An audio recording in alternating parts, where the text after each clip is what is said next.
Queridos irmãos, abramos novamente nossas Bíblias nos textos que lemos na reunião anterior. Segunda Epístola de Paulo a Timóteo, capítulo 2, verso 20.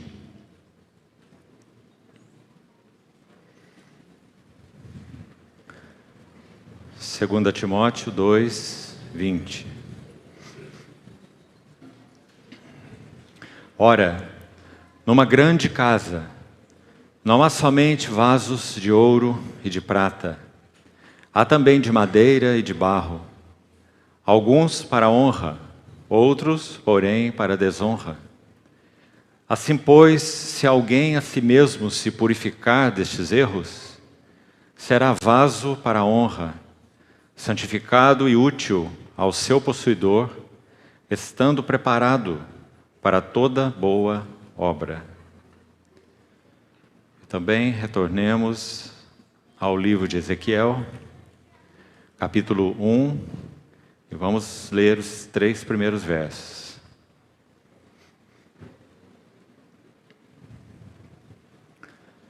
Ezequiel, capítulo 1. Aconteceu no 30º ano, no 5º dia do 4º mês, que estando eu no meio dos exilados, junto ao rio Quebar, se abriram os céus e eu tive visões de Deus. No 5º dia do referido mês, no 5º ano de cativeiro do rei Joaquim, veio expressamente a palavra do Senhor a Ezequiel, filho de Buzi, o sacerdote, na terra dos caldeus, junto ao rio Quebar. E ali esteve sobre ele a mão do Senhor. Vamos orar.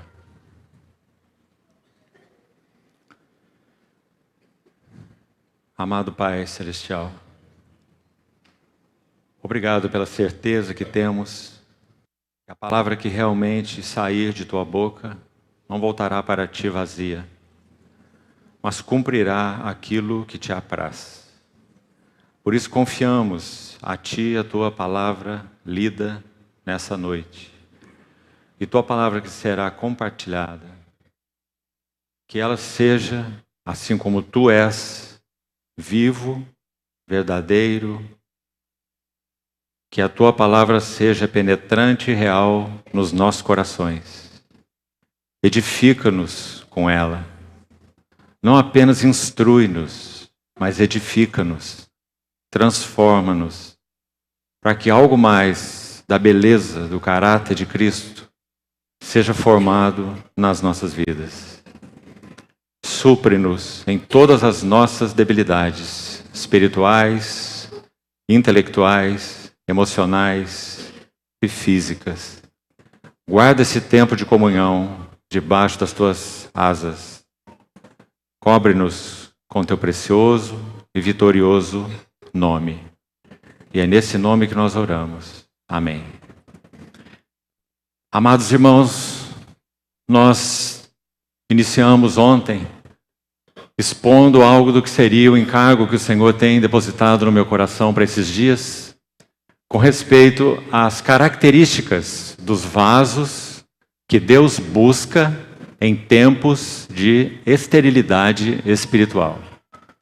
E nós vimos que esses 3 versos do profeta Ezequiel no capítulo 1 estão cheios de significado no que concerne aos princípios espirituais que regem esse assunto dos vasos que Deus busca. Também falamos que nosso Deus, sendo quem é, o Deus de toda a glória, sendo que glória diz respeito à sua autossatisfação ou autossuficiência, Deus é completamente contente consigo mesmo. Estritamente falando, Ele não tem nenhuma necessidade, Ele não precisa de nada, nem de ninguém, pois se assim fosse, Ele não seria completo, Ele não seria perfeito. E nós sabemos que o nosso Deus, o Deus da Bíblia, é absolutamente perfeito. Ele não tem necessidades, nenhuma glória a mais pode ser desculpe, acrescentada ao Deus da glória, porque Ele é a própria glória. Então, a glória de Deus é sua autossuficiência ou a sua autossatisfação. Mas nós vimos também que Deus, de alguma forma, é a melhor expressão, talvez, que podemos usar para expressar isso que vou dizer novamente. Ele se autolimita quando ele decide criar homens à sua própria imagem e semelhança, coisa que ele não fez com anjos, e nem mesmo deu ou compartilhou com os anjos a sua natureza. Nenhum anjo possui a natureza de Deus, porque não são vasos adequados e criados para isso. Eles refletem algo da glória de Deus, mas não possuem a natureza de Deus. Mas é diferente com os homens que ele criou, à sua imagem e à sua semelhança. Foram criados como vasos para serem habitados, para que sejam expressão da pessoa, da glória, do ser, do caráter do Deus que os fez.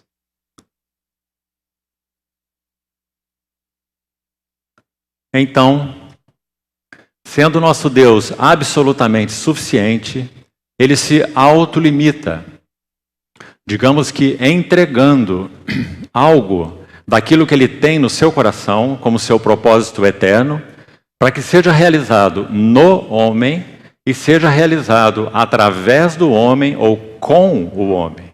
Então, vamos mais uma vez selecionar nesse livro de Ezequiel, por favor, olhe novamente para a sua Bíblia. Vamos selecionar mais uma vez quais são as frases cheias de significado nesses 3 versos que destacamos ontem.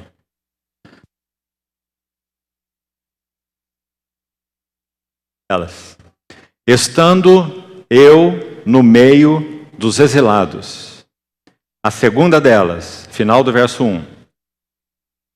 Se abriram os céus e eu tive visões de Deus. A terceira frase que destacaremos, verso 3.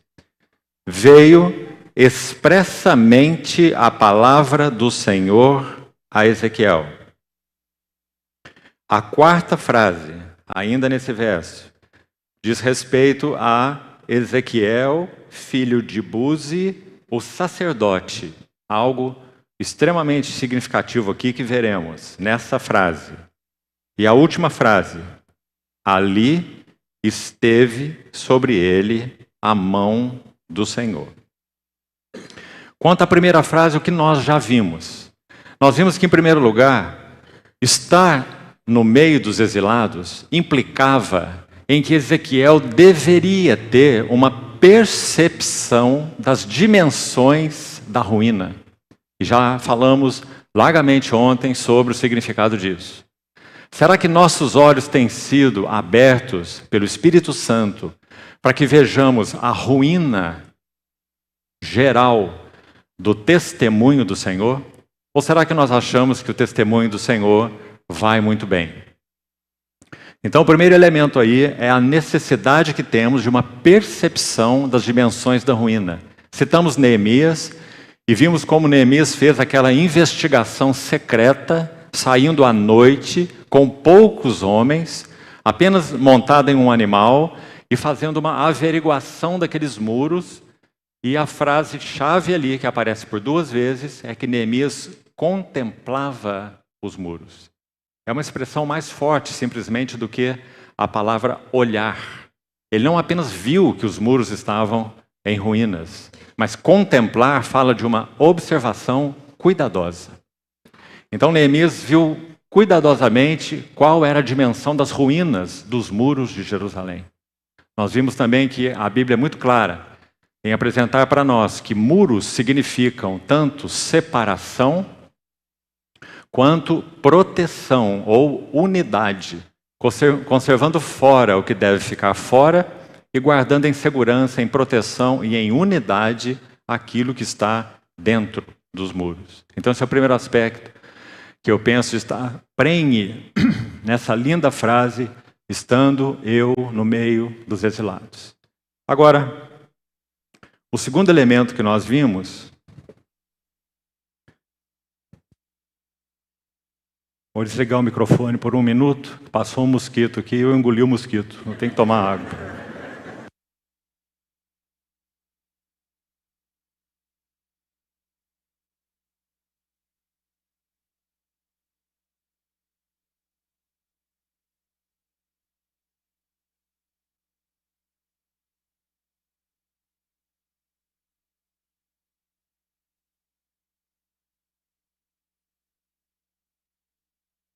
Já ouviram falar em buraco negro?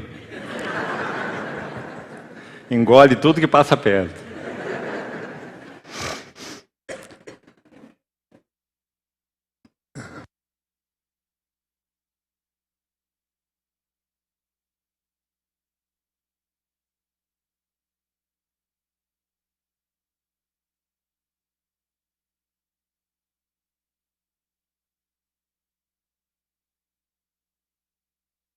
Agora sim. Desculpe, irmãos. A culpa foi do mosquito. Já está sepultado. Obrigado, irmão. Então, vamos lá. Segundo elemento contido nessa frase, estando eu no meio dos exilados. Não apenas o fato de que Ezequiel foi chamado para fazer, junto aos que estavam no cativeiro, uma leitura cuidadosa aos olhos do Senhor do que significava aquele cativeiro. Claro que isso foi feito, né? Você vê que há um destaque nesses primeiros versos, que ele diz, no meio dos exilados, junto ao rio Quebar. Então até mesmo aquela geografia descrita com tanto cuidado, porque ele estava ali na terra dos caldeus. Observe isso. Ele não estava em Jerusalém. A segunda coisa que vimos foi que estar no meio dos exilados, também já compartilhamos isso, implica em uma resposta ao Senhor no que concerne a disposição para a comunhão dos seus sofrimentos. Então, nós citamos Filipenses 3,10, quando Paulo diz que o anseio de seu coração era conhecer o seu Senhor para o conhecer e o poder da sua ressurreição e a comunhão dos seus sofrimentos, conformando-me com ele na sua morte. E vimos quais são as implicações disso. Pedro, por exemplo, explica o significado dessas palavras com as palavras dele. Na primeira epístola de Pedro, capítulo 4, ele explica assim: nós que fomos trazidos de um cativeiro ao mundo, 1 Pedro 4, os primeiros versículos, ele diz que nós devemos ter uma mente disposta a sofrer, tendo Cristo sofrido na carne, armai-vos vós do mesmo pensamento. Também ainda na Epístola aos Filipenses, capítulo 1, 29, Paulo fala assim: vos foi concedida a graça de padecerdes por Cristo, e não somente de crerdes nele. Dupla graça. Sendo que na imensa maioria das vezes, nós enfatizamos apenas um lado dessa graça. É a graça de crer nele. Mas o mesmo verso diz que nos foi dada a graça de padecer com ele, ou padecer por ele. Então isso que significa a comunhão do seu sofrimento. Será que estamos dispostos? Se o Senhor permitir, amanhã pela manhã, em 2 sessões, nós vamos avaliar a vida de Paulo como vaso. Aquela importante expressão de Atos 9. Este é para mim um vaso escolhido. E quais são as características mais marcantes deste vaso? E nós vamos ver que uma delas, das mais marcantes, está descrita em 2 aos Coríntios capítulo 6. Quando ele diz que ele foi separado por Deus para ser um desconhecido, para que fosse injuriado, para que sofresse infâmia, para que fosse considerado, isso em 1 Coríntios 4, até mesmo um lixo do mundo e uma escória de todos. Podemos dizer que esse era o status apostólico. Tão diferente de hoje, não é? Qual é o status daqueles que hoje se autodenominam apóstolos? Você sabe, eu não preciso dizer. Mas Paulo diz qual era o status dos verdadeiros apóstolos. Eles eram considerados para um mundo um lixo, uma escória. Por quê? Porque eles pregavam a loucura da cruz, como ele vai descrever na sua primeira epístola aos Coríntios. Então é isso que significa participar dos sofrimentos de Cristo. Meus irmãos, quanto mais, ouçam com atenção, quanto mais o dia do Senhor se aproxima, mais nós seremos introduzidos em noite escura. Cada vez mais escura, até que a nós resplandeça a brilhante estrela da manhã. Quanto mais adentrarmos essa noite, mais será necessário que nós estejamos dispostos a, pelo nome de Cristo, trilhando com Ele a senda da sua rejeição. Nós estejamos prontos para pagarmos o preço de sermos chamados seguidores do Cordeiro por onde quer que Ele vá. E sabe, os evangelhos já deixaram claro para onde Ele foi. Nós somos os seguidores do crucificado triunfante. O crucificado triunfante. E por causa dos seus triunfos, porque baseado nos seus triunfos, nós recebemos para habitar em nós o Espírito Santo do crucificado, ressurreto, glorificado e vencedor. Então, graças ao Senhor, louvado seja o seu nome, porque nós podemos trilhar a senda do crucificado. Se alguém quer vir após mim, a si mesmo se negue, tome sua cruz e siga-me. Então, meus irmãos, isso significa participar dos seus sofrimentos. Ainda ontem, o que vimos, rapidamente. Segunda frase. Se abriram os céus e eu tive visões de Deus. Nós vimos que para o homem Jesus, o verbo encarnado, e não apenas por ser o verbo, mas por ser o homem provado e aprovado por Deus, 30 anos de vida humana como homem real, em carne e osso, com espírito humano, alma humana, sentimentos humanos, pensamentos humanos, vontade humana, corpo humano, tudo humano, não uma aparência docética, como dizia aquela heresia dos docetistas, né? Doqueses, uma aparência, mas um homem real, em tudo feito semelhante aos irmãos. Então, quando esse homem entra no Jordão, aos 30 anos, os céus se abrem. E para ele, permanentemente. Para ele, totalmente e não parcialmente, como eram nos tempos do Velho Testamento. O céu se abrindo para tantos homens, parcialmente, temporariamente. Mas para Jesus, totalmente e permanentemente. Então, todos aqueles que estão em Cristo têm sobre si um céu aberto, totalmente e permanentemente. Qual é a nossa responsabilidade, então? Andai no Espírito, e jamais satisfareis a cobiça da carne. Se estamos em uma condição em que o Espírito Santo pode colocar o seu selo sobre nós, então nós temos um céu aberto sobre nós em Jesus. A nossa responsabilidade é vivermos em Jesus. Permanecei em mim, e eu permanecerei em vós, porque nele nós temos céus abertos. Então nós vimos algumas características disso na palavra de Deus. Quando nós vamos afunilando o sentido do que seria céus abertos e visões de Deus, nós buscamos tomar cuidado para que você não mistifique isso. Então, para que mais uma vez fique claro, queria repetir, não é que o Senhor não possa, de alguma maneira, nos dar algumas impressões, nos dar algum entendimento, ou até mesmo, eu diria, nos dar alguma forma de condução ou de convicção para os nossos corações, nos dando, por exemplo, sonhos, pensemos assim. Não vejo nenhum problema nisso, penso que o Senhor continue operando dessa forma. Mas essa não é a visão que nós estamos destacando aqui. A visão que nós fomos chamados como cristãos para ter, é a visão do Cristo triunfante como centro do eterno propósito de Deus. Ou seja, em outras palavras, Cristo e a igreja. Então nós vimos que no livro de Atos, por exemplo, que narra a jornada da igreja, nossa jornada, não é? Iniciando ali no livro de Atos, 2 vezes apenas os céus se abrem. Isso é muito significativo. A primeira vez com Estevão, quando ele está sendo apedrejado, ele diz: e eu vi os céus abertos. Olha como é preciosa essa expressão. E o que foi que ele viu? O que ele descreve?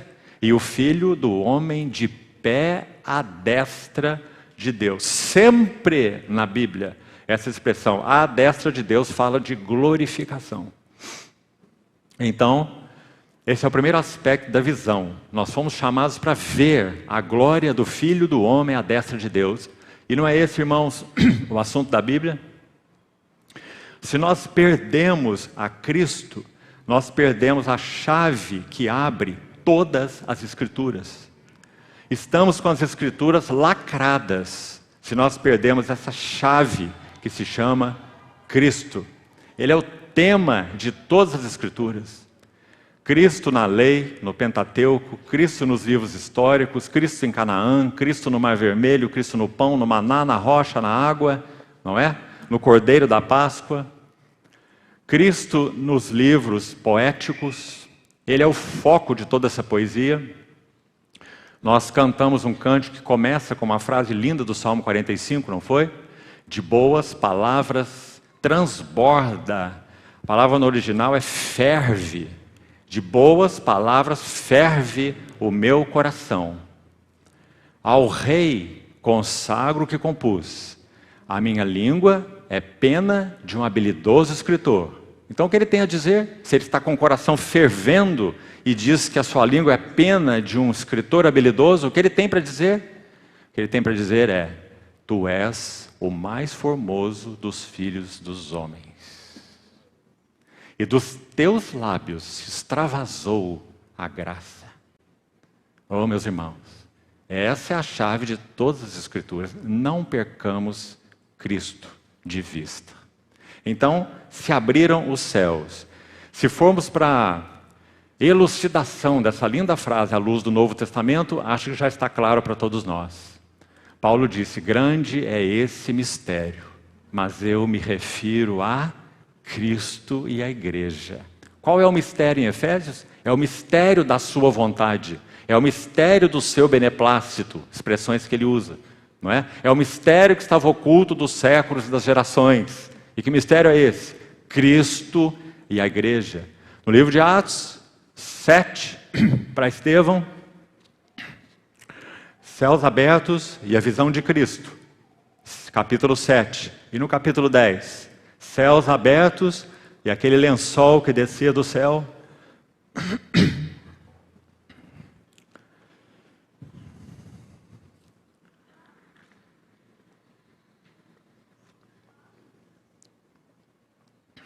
Aquele lençol descia do céu com aqueles animais imundos dentro dele, tipificando claramente os gentios, não é?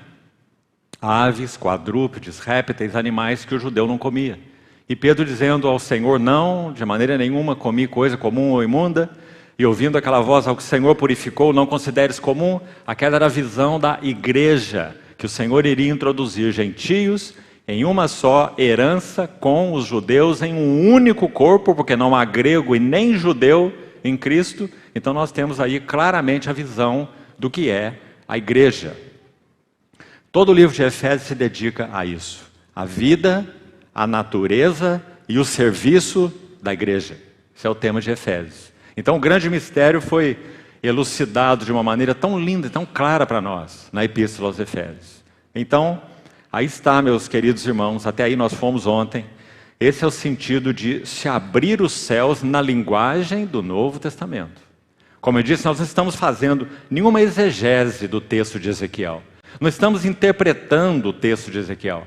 Nós estamos tomando essas frases e aplicando-as como princípios extremamente significativos e relevantes na visão do Novo Testamento. O que é abrir os céus para nós? O que é ter visão de Deus para nós? Não é? Então, até aí nós fomos.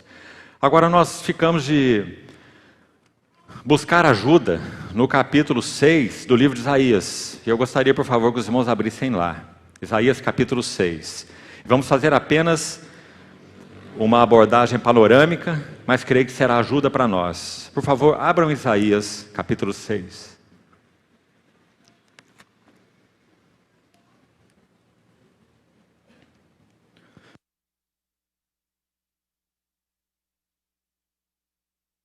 Isaías, capítulo 6, verso 1.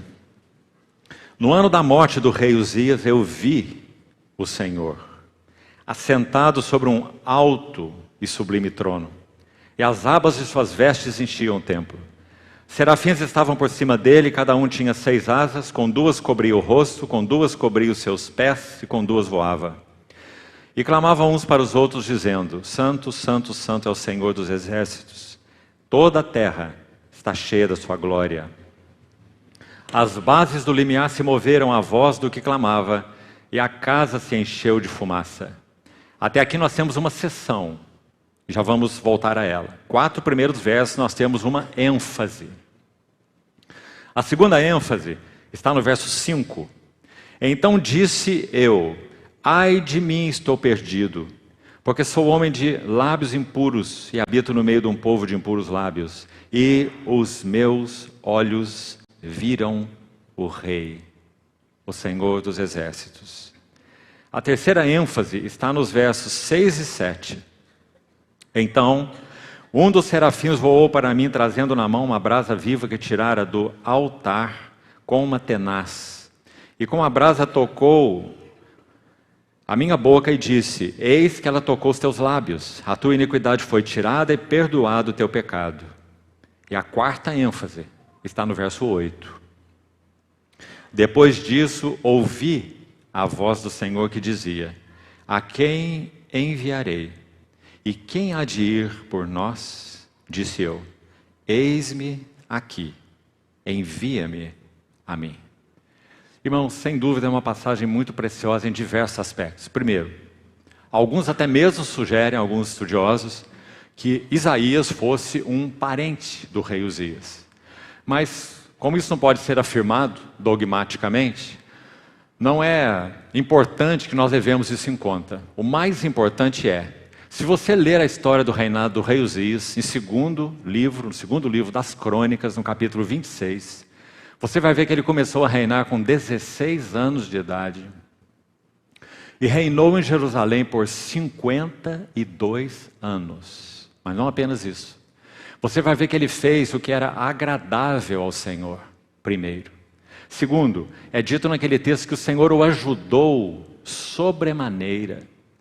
É dito que ele tinha um exército de 307.500 homens, poderosos na guerra. Não apenas relevante em número, mas relevante em poder. 307.500 poderosos na guerra. É dito que ele destruiu altares de deuses estranhos, mesmo que ainda tenha deixado lá alguns deles. Então, o reinado de Ezequias foi extremamente próspero, espiritualmente falando. Isaías vive esse período de Uzias. E também do seu filho Jotão, também de Acás, e também do famoso rei Ezequias, que os irmãos já devem ter ouvido sobre ele. 4 reis. Quando morre o rei Uzias, naturalmente falando, é extremamente provável que Isaías tenha entrado em um período depressivo. 52 anos de prosperidade em Israel. E agora Isaías vê Uzias leproso. Porque é dito no texto de 2 Crônicas 26, que ele envaidece o seu coração por causa da imensa prosperidade espiritual e mesmo natural que o Senhor havia concedido a ele. Elevou-se o seu coração. Então ele toma um incensário e entra no santuário para queimar incenso no altar de incenso. Isso absolutamente poderia ser feito por um rei. Isso era uma transgressão da lei do Senhor. Então, um sacerdote chamado Azarias, com mais 80 sacerdotes, homens ousados, corajosos, eles foram confrontar o rei Uzias. E Azarias, quando viu Uzias entrando no santuário para queimar incenso, ele leva com ele esses 80 homens, sacerdotes, e eles confrontam ao rei Uzias. Mas Uzias estava com seu coração elevado, soberbo. Então ele não responde aos sacerdotes. Pelo contrário, o texto vai dizer que ele se indignou contra os sacerdotes. E estava em franca desobediência à palavra do Senhor. E quando então ele se indigna com os sacerdotes, a lepra lhe sai na testa. Então, quando a lepra lhe sai na testa, os sacerdotes se apressam em retirar Uzias do santuário, porque ele nunca deveria ter estado ali. Essa não era uma função dele. E o texto também diz que o próprio Uzias se apressou a sair do santuário. E ele nem mesmo volta mais a governar. É dito que ele termina os seus dias em uma casa separada. Ele até mesmo sai da casa do rei, porque ele afrontou o Senhor e a casa do Senhor. Então o seu filho, Jotão, ele assume o lugar de Uzias na casa do rei e passa a julgar no lugar do rei. Isaías vê toda essa cena. E o contexto aqui foi colocado para que você imagine esse quadro. Então, quando Isaías vê isso, ele tem essa nota a declarar no seu capítulo 6. No ano da morte do rei Uzias. Sem dúvida, Isaías tinha algo do seu coração ali, com Uzias, com esse reinado tão próspero, tão abençoado, tão ajudado pelo Senhor.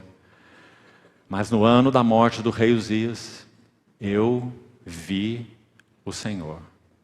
E não apenas eu vi o Senhor, mas à frente do texto ele vai dizer, eu vi o rei. Oh, meus irmãos, Uzias estava nessa condição que nós acabamos de descrever, mas Isaías viu o rei dos reis, o rei, o Senhor dos exércitos. Agora, 4 coisas então acontecem aqui que vamos abordar de passagem. A primeira, visão da glória do Senhor. 4 versículos para falar sobre isso. Serafins que voavam, cobrindo suas faces. Sabe por que isso acontece? Quando um serafim olha para o outro, eles são muito gloriosos.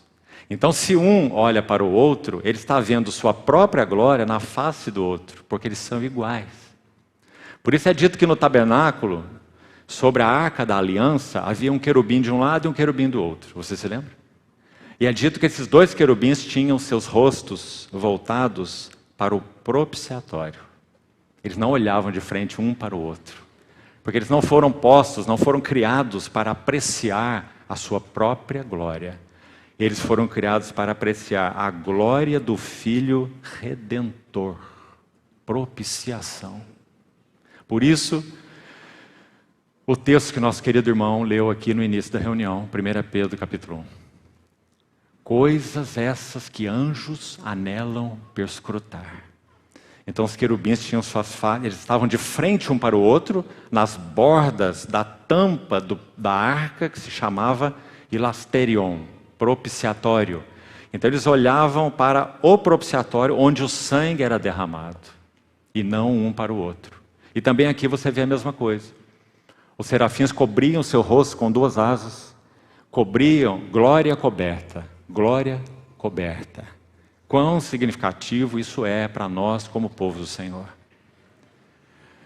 Cobriam seus pés. Pés na Bíblia sempre fala de caminhos.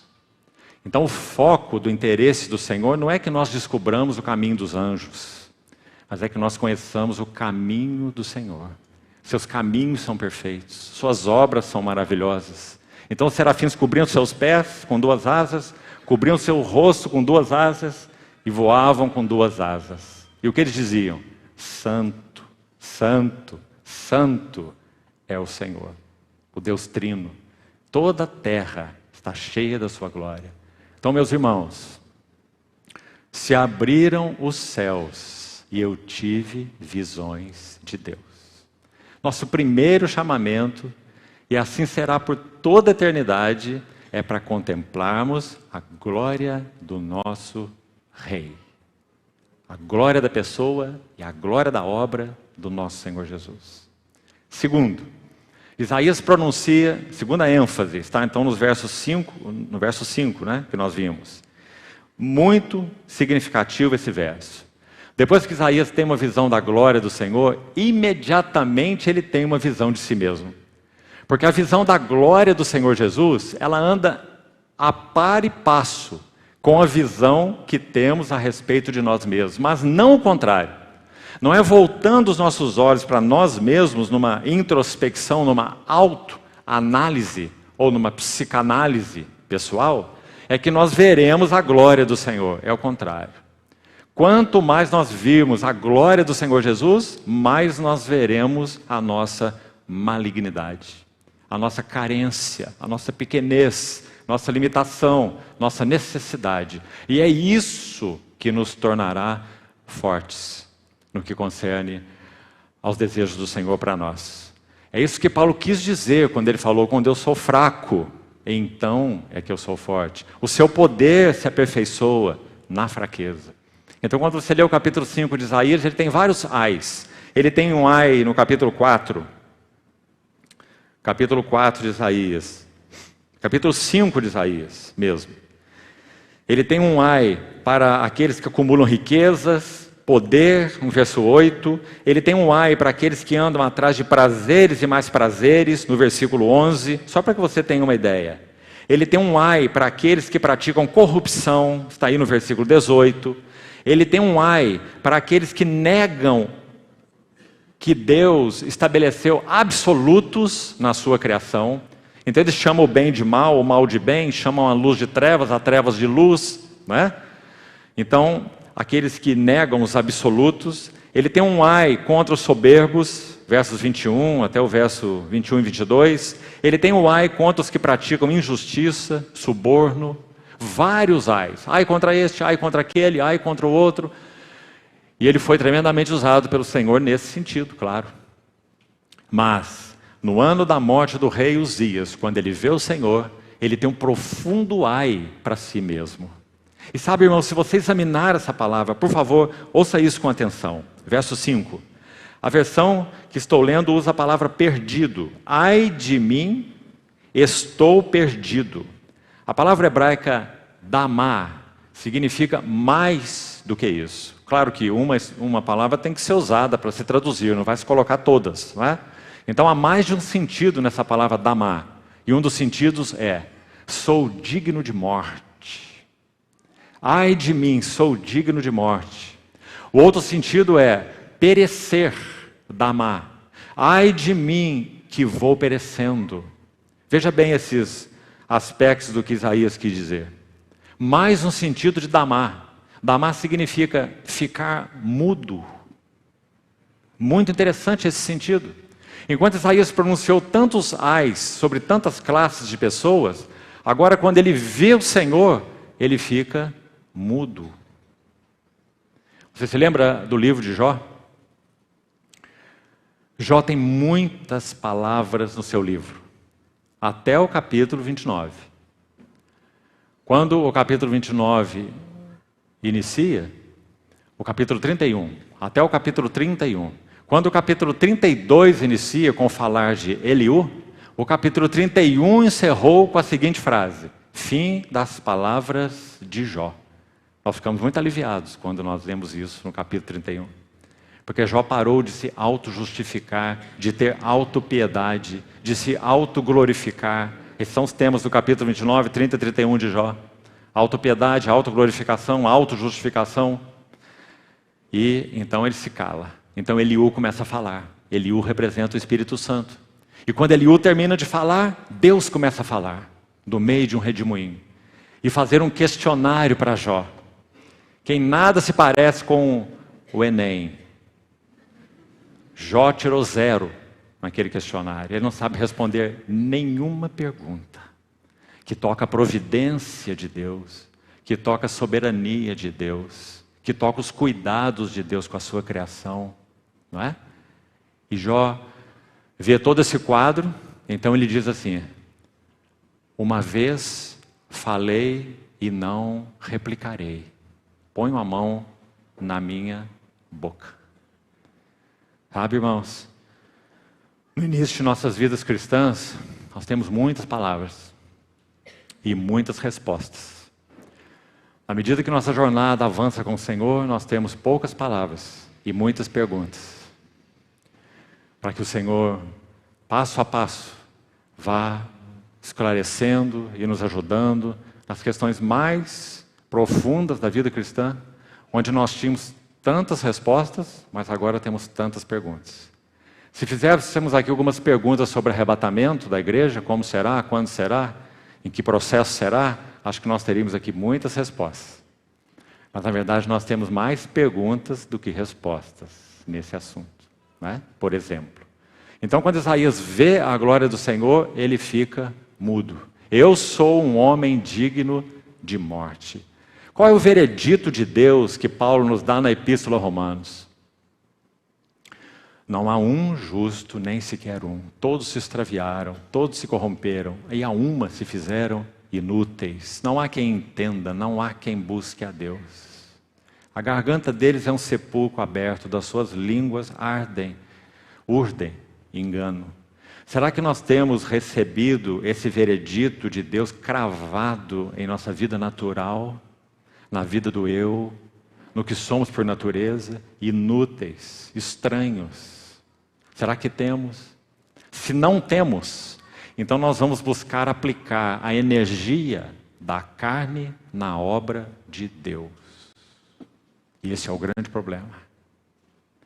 Energia intelectual, energia funcional, energia física, energia estratégica na obra de Deus.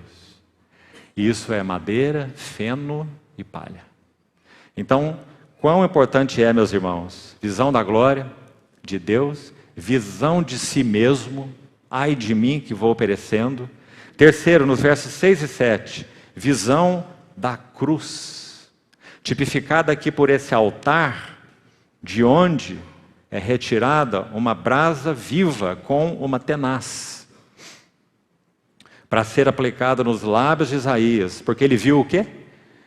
Irmãos, nós estamos tratando de um profeta de Deus. Estamos tratando de alguém que pronunciou juízos severos no capítulo 5 contra parte da nação, não é?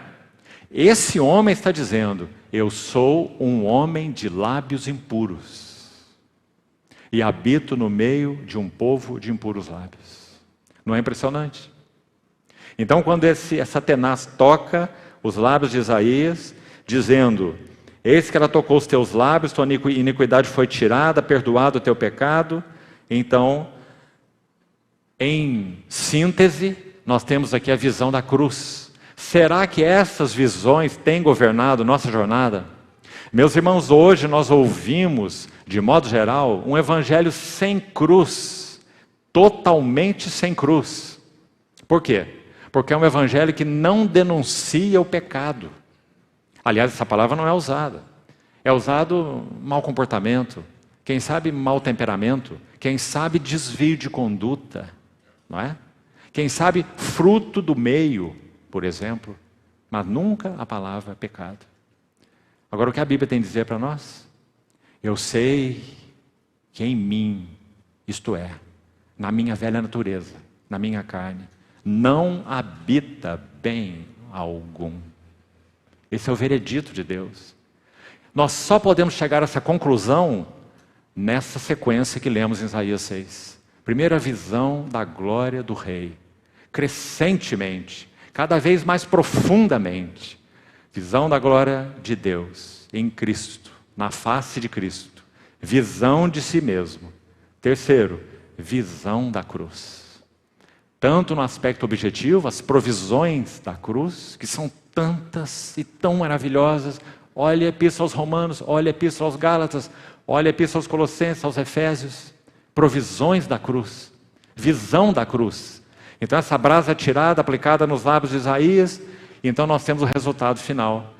E é aqui que eu gostaria de chegar com os irmãos. Todas essas três visões são uma preparação para o serviço. Você viu? Percebeu isso no texto? Então leia de novo o verso 8 para você perceber. Depois disto, não antes, sem visão da glória do Rei, não há ministério, não há serviço que possa ser agradável a Deus.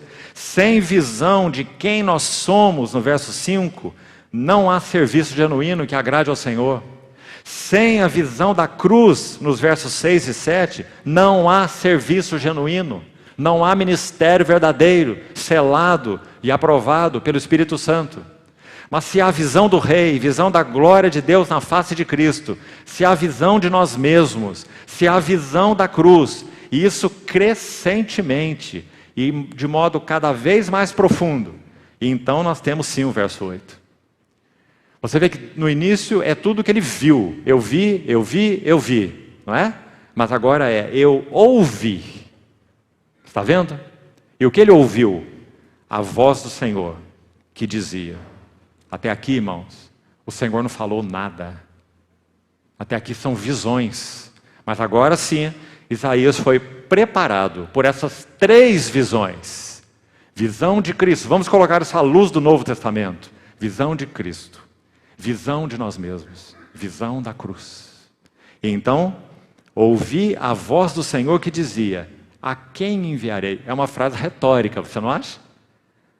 O nosso Deus já tem a resposta. Então é uma pergunta retórica. Ele preparou Isaías com essas 3 visões. Agora ele pergunta, a quem eu enviarei?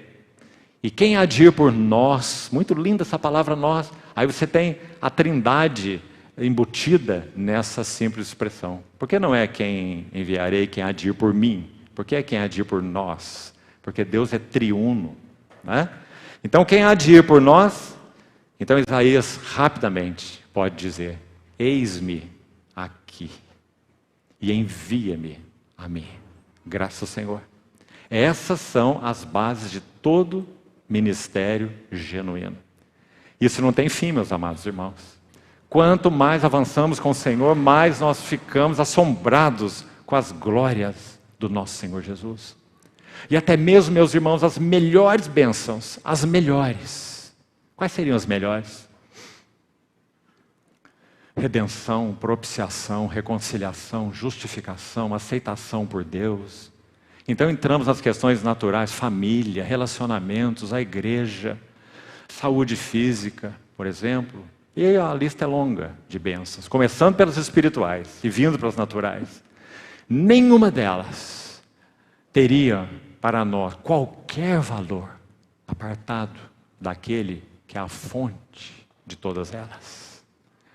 Sabe por que isso é tão maravilhoso? Porque no que concerne as naturais, as espirituais nunca as perderemos, porque elas estão em Cristo Jesus. Mas nós podemos perder as naturais. Saúde, prosperidade, amigos.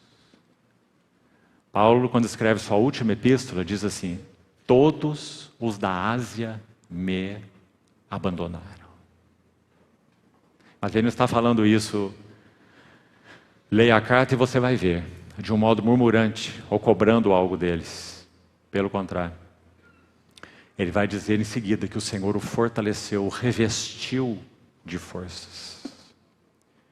Ele experimentou algo naquela prisão que só ele poderia descrever. Então, meus irmãos, isso é o que nós temos para aprender em linhas gerais dessa visão tão linda de Isaías capítulo 6. Esse é o sentido de abrir os céus. É isso que o Senhor tem para nós na nova aliança. Agora, vamos para a terceira frase do livro de Ezequiel. Por favor, voltemos lá. Precisamos e vamos aqui andar um pouco mais céleres, porque temos tanta coisa preciosa para aprendermos ainda nesse livro de Ezequiel, juntos, com a ajuda do Senhor. Vamos voltar ao capítulo 1.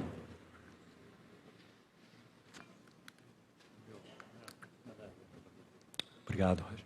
Capítulo 1. A terceira frase então diz, veio expressamente a palavra do Senhor a Ezequiel. Ontem nós rapidamente explicamos essa expressão expressamente, o sentido dela é, primeiro, a palavra do Senhor para Ezequiel foi pessoal. A frase diz muito claramente, veio expressamente a palavra do Senhor a Ezequiel. Por que é tão significativo isso? Meus irmãos e irmãs, ouçam com atenção. Nunca poderemos proclamar um Cristo aprendido de segunda mão. Só podemos dar aquilo que temos. Só podemos tornar conhecido a outros aquele que conhecemos. Só podemos servir na medida que temos, nunca além dela. Aliás, Paulo em Romanos 12 nos adverte sobre isso. Não pense de si mesmo, alguém, além do que convém. Pense antes com moderação. E a palavra ali é justa estima. Não tem uma falsa modéstia. Ah, não, imagina, eu sou o último. O Senhor não me confiou nada. Que você sempre tenha no seu coração de ser o último. E de ser o menor, e de ser o servo. Mas não seja falso modesto. Saiba aquilo que o Senhor tem confiado a você, porque você é responsável por aquilo que Ele tem te confiado. Então pense de si mesmo com uma justa estima, ou com moderação. E Ele vai completar, isso é Romanos 12, Ele vai dizer, segundo a medida da fé que Deus repartiu a cada um. Está vendo qual é a regra de Deus? Não vá além da sua fé. E o que significa fé na Bíblia? Essa palavra é tão bonita no significado mais essencial dela. Fé significa isto: união com Cristo. Quem crer em mim, ainda que esteja morto, viverá. Crer é unir-se, segundo a medida da fé que Deus repartiu a cada um, segundo a medida da união com Cristo que cada um de nós experimenta. Essa é a medida na qual servimos. Então a pergunta para nós é: qual é a nossa medida de união com Cristo? Qual é a medida do caráter de Cristo formado em nós? É nessa medida que nós servimos. Não tentemos acrescentar mais nada à chamada obra de Deus, porque não tem mais nada para ser acrescentado. Sim, meus irmãos, o Senhor toma intelectos, o Senhor toma vontades, o Senhor toma sentimentos e coloca tudo no altar, para que passe pelo altar. E Ele nos usa com esses elementos. Nenhum de nós perde o intelecto, perde os sentimentos e perde a vontade, muito pelo contrário, quando nós servimos o Senhor na sua obra. Mas cada um desses elementos de nossa alma, pensamentos, mente, vontade, sentimentos, passam pelo altar, para que sejam queimados a fogo. Porque nós vivemos por pensamentos próprios, conceitos próprios e até preconceitos, não é? E sentimentos discordantes com os sentimentos do Senhor, e desejos discordantes com os desejos do Senhor. Então, a não ser que nossa alma passe pelo trabalho da cruz, ela é inútil na obra de Deus. E nós precisamos desse veredito gravado em nós. Porque quantos de nós, quem sabe, acham que quando o Senhor nos comprou, Ele comprou uma pérola preciosa, né? Era a pérola que estava faltando no tesouro do Senhor. Irmão, na verdade, o Senhor entrou numa lata de lixo e nos encontrou. E nos tirou de lá. E tem nos santificado. E tem formado o caráter de Cristo em nós. Tem colocado suas mãos no vaso. Lembra da visão de Jeremias na casa do oleiro? E tem feito o seu trabalho segundo suas próprias mãos. Não pode o oleiro fazer o vaso segundo sua própria vontade? Será que o vaso pode dizer, porque o Senhor não me deu uma alça? Às vezes nós olhamos para os nossos irmãos, né? Irmãos que de alguma forma ou outra estão sendo usados pelo Senhor de uma forma que nós achamos que nós também deveríamos estar sendo. Então nós temos uma contenda com o Senhor. Senhor, por que o Senhor pôs uma alça nele e não pôs uma alça em mim? Né? Eu sou uma mala sem alça. Não é? Mas, irmãos, nosso Deus é tão maravilhosamente sábio. E sabe, às vezes Ele coloca a alça sim. Mas na medida que o fogo atua sobre o jarro. O oleiro não trabalha só na roda. O oleiro trabalha também no forno. Então, que o Senhor encontre vidas que se depositam no seu altar. Para que não apenas Ele ponha mãos para moldar, mas leve o vaso para o fogo. Irmão, as mãos que levam esse vaso para o fogo são muito peritas. Quando o sacerdote tomava aquela faca para imolar o sacrifício, arrancar o couro, partir no meio, tirar as entranhas, lavar com água, é muito interessante. Quando nós olhamos essa figura bíblica de consagração, e nós temos uma imagem tão romântica de consagração, não é? Mas essa é a imagem bíblica de consagração. Quando nós depositamos nossos corpos no altar, então o sacerdote toma a sua faca. Qual é ela? A palavra de Deus é viva e eficaz. Hebreus 4:12. Mais cortante que uma faca de 2 gumes. A palavra lá não é espada, é faca, é adaga. Porque a ideia é de um sacerdócio e não de uma batalha. Ali, em Efésios 6 é a espada, mas em Hebreus 4:12 é a adaga. Então o sacerdote toma a adaga do sacrifício e imola o animal. E rasga o animal, e esfola o animal, ou tira o couro, e arranca as entranhas, e lava com água. Efésios diz que o Senhor está purificando a sua igreja por meio da lavagem de água pela palavra, lavando as entranhas, para apresentá-la a si mesmo uma igreja gloriosa. Não é? Então isso é consagração. E essa mão tão perita leva esse vaso para o forno e ele conhece tudo sobre esse forno. Eu me lembro quando eu era um jovenzinho, adolescente. Meu pai era dentista.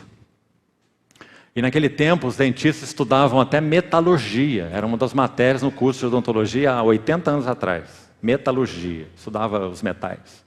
E ele então colocava em um crisol, em um cadinho, a prata, um bloquinho de prata. E ele tomava um maçarico a fole, você tinha que bombar no pé. E ele acendia esse maçarico e colocava o fogo na prata, no bloquinho de prata, para fazer uma restauração para um dente. Então, à medida que ele chegava aquele fogo, e eu vi isso muitas vezes, a mão teria que ser muito habilidosa para dosar a distância daquele fogo na prata. Então a prata ia se derretendo e as impurezas escuras que estavam dentro do bloco de prata, elas vinham para a superfície. E elas ficavam dançando na superfície, por isso que atrai as crianças.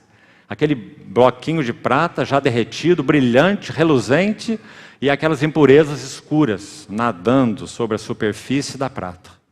Saíram de dentro as impurezas e vieram para a superfície. O fogo fez com que as impurezas saíssem de dentro e viessem à tona. Então, na medida que o profissional dosava o fogo, as impurezas iam sendo destruídas. E quando ele saberia que a prata estava pronta e pura para ser utilizada? Quando ele visse na prata um reflexo do seu próprio rosto. Porque a superfície da prata se tornava em um espelho. Não é isso o que o Espírito Santo está fazendo em nós? Usando as aflições, as tribulações, as privações, as perdas, os sofrimentos, que tantas vezes não entendemos,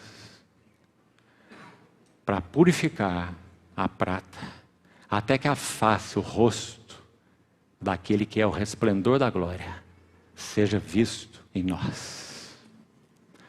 Quando, a seu tempo, ele entender que o trabalho está realizado, o que acontecerá? O céu se abrirá. Ele mostrará o seu rosto para essa criação. E ele dirá para a sua igreja: essa, afinal, é osso dos meus ossos e carne da minha carne. Não apenas tem identidade de essência comigo, osso,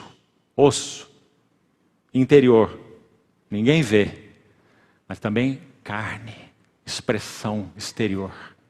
Osso dos meus ossos, ela tem o meu conteúdo, mas carne da minha carne, ela tem agora a minha expressão. Louvado seja o Senhor. É isso que Ele está fazendo conosco, irmãos. Passe pelo que passar, como for, porque nós sabemos, conhecemos a mão que segura a faca. Então não olhemos para a faca, olhemos para a mão daquele que segura a faca. Os olhos dos servos estão atentos às mãos do seu Senhor. Então, Essa foi a palavra que Ezequiel recebeu. Uma palavra pessoal. Nós temos recebido a palavra do Senhor de modo pessoal. O Cristo que conhecemos é pessoal. Quando aqueles 7 filhos de um judeu chamado Seva tentaram expulsar um demônio de um possesso, dizendo: eu te conjuro em nome de Jesus, a quem Paulo prega. Então o endemoniado disse assim: eu conheço Jesus e eu sei quem é Paulo, mas vocês, quem são? E diz que aquele endemoniado partiu para cima deles e rasgou as roupas deles, e eles saíram envergonhados, porque eles estavam pregando um Cristo que Paulo conhecia, mas eles não.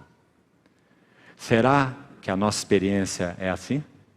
Ou temos conhecido um Cristo realmente pessoal?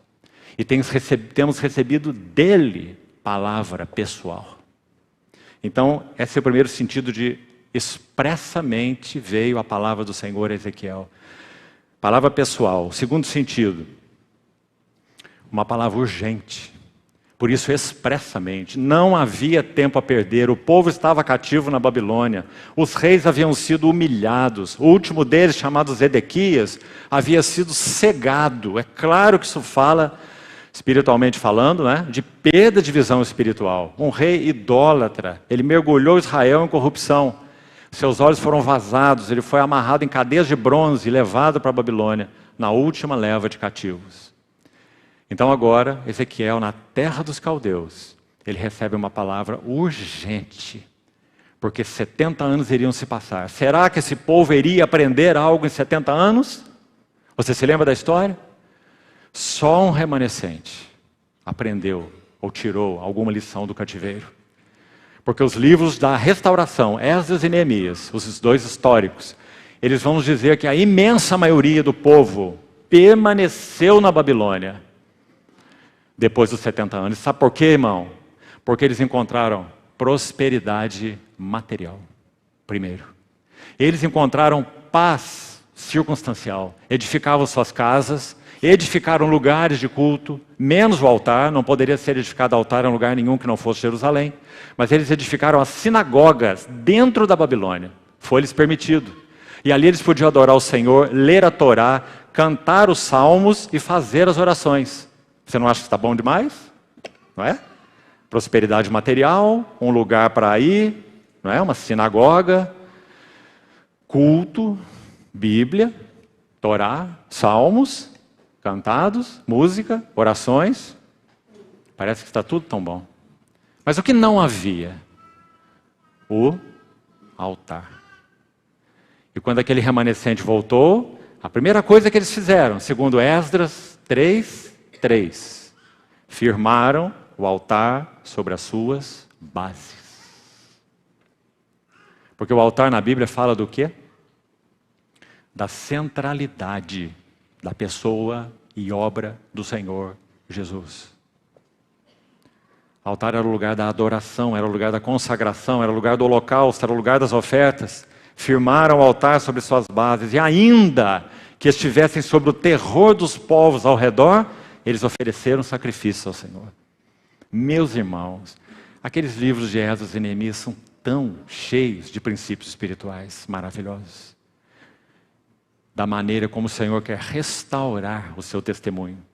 Só depois do altar ter sido posto no lugar, é que eles lançaram os fundamentos da casa do Senhor.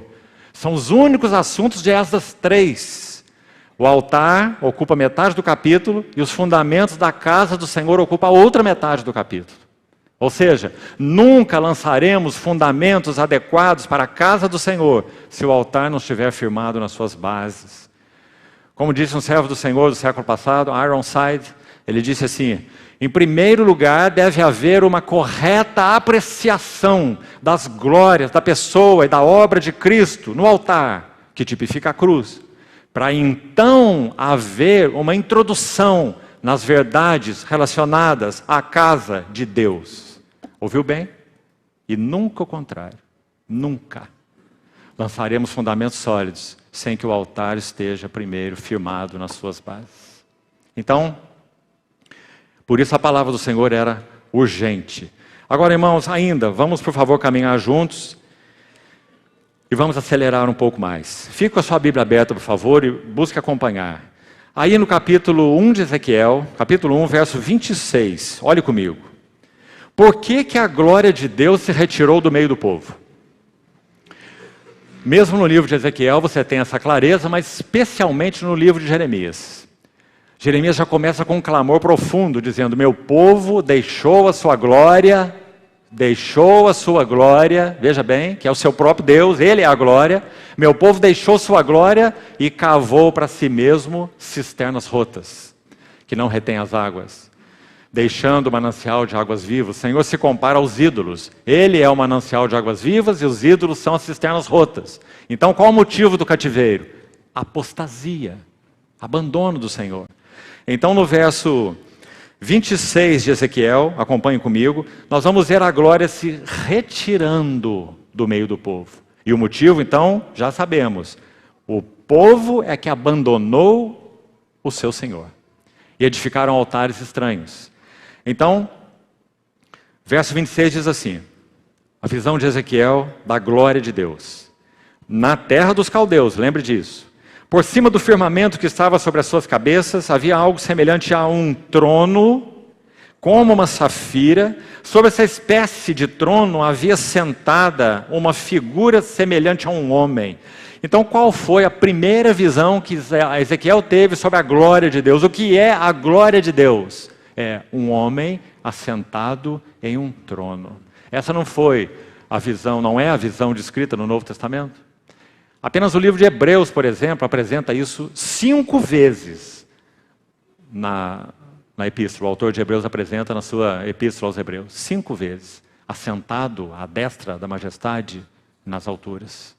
Então, foi isso que Ezequiel viu. Essa figura semelhante a um homem em um trono. Assim é a visão da glória de Deus. Aí ele descreve aí no verso 27. Olha o verso 28 agora. Como o aspecto do arco que aparece na nuvem em dia de chuva, assim era o resplendor em redor. Esta era a aparência da glória do Senhor, e vendo isso caí com o rosto em terra e ouvi a voz de quem falava.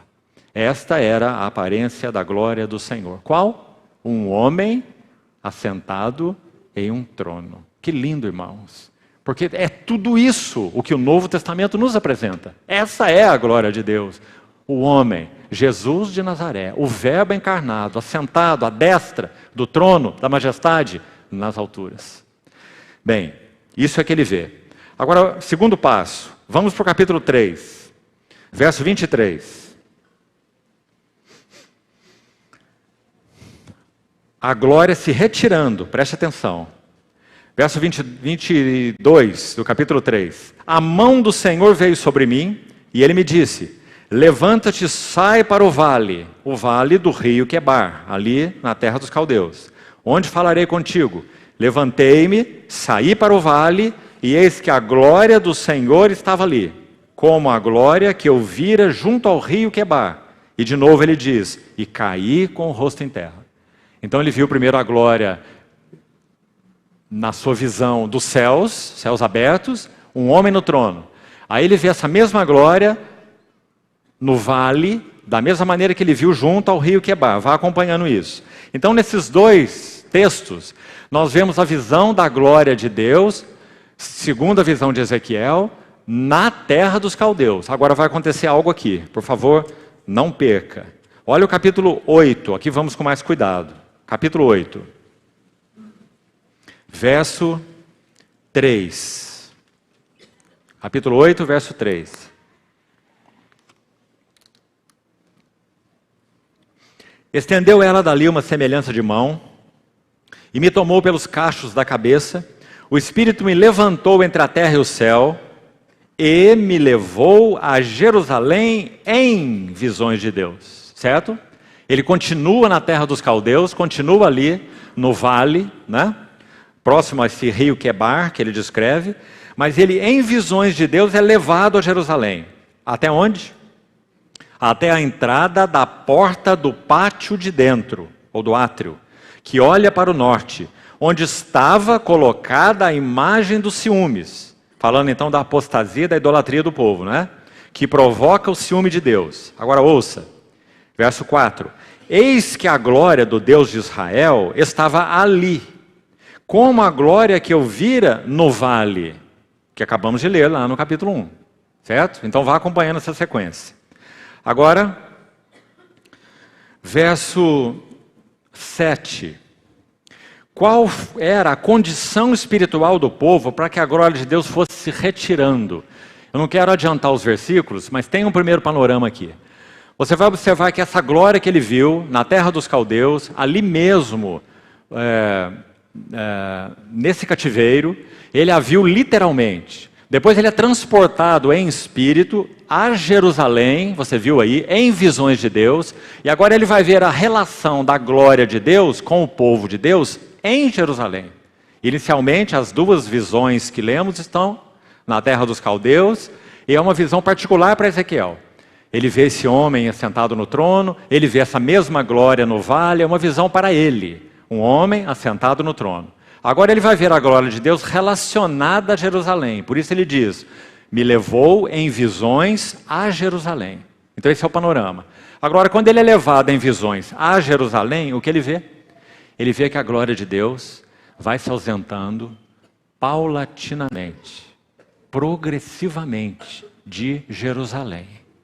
Aqui que está uma das lições mais lindas do livro de Ezequiel. Nós, é claro, não vamos ter tempo para o livro todo, guarde isso para você ler esse livro. Os primeiros capítulos, a glória indo embora. Os últimos capítulos, do 40 em diante, a glória retornando ao templo de Ezequiel, aquela visão que ele teve do templo. Então a glória se vai e a glória retorna. Agora, há motivos específicos, e agora que vamos entrar nele, do porquê que a glória se vai. E também, ao final, há um motivo específico pelo qual a glória retorna. E é isso que, se você esquecer tudo mais que estamos compartilhando nessa noite, você deve guardar no seu coração. Qual a condição espiritual que espantou a glória de Deus? E qual era a necessidade espiritual para que a glória de Deus retornasse ao templo na visão de Ezequiel? Não é isso que temos desejado? Que o Senhor então abra os nossos olhos para isso. Vamos lá então, primeiro. Verso 6, onde paramos? Ezequiel 8, verso 6. Vamos ler com atenção. Disse-me ainda, filho do homem, vês o que eles estão fazendo? Quem? Os habitantes de Jerusalém. Ele foi levado a Jerusalém em visões de Deus, nós já vimos. E o que eles estão fazendo? As grandes abominações que a casa de Israel faz aqui. Preste atenção, irmão.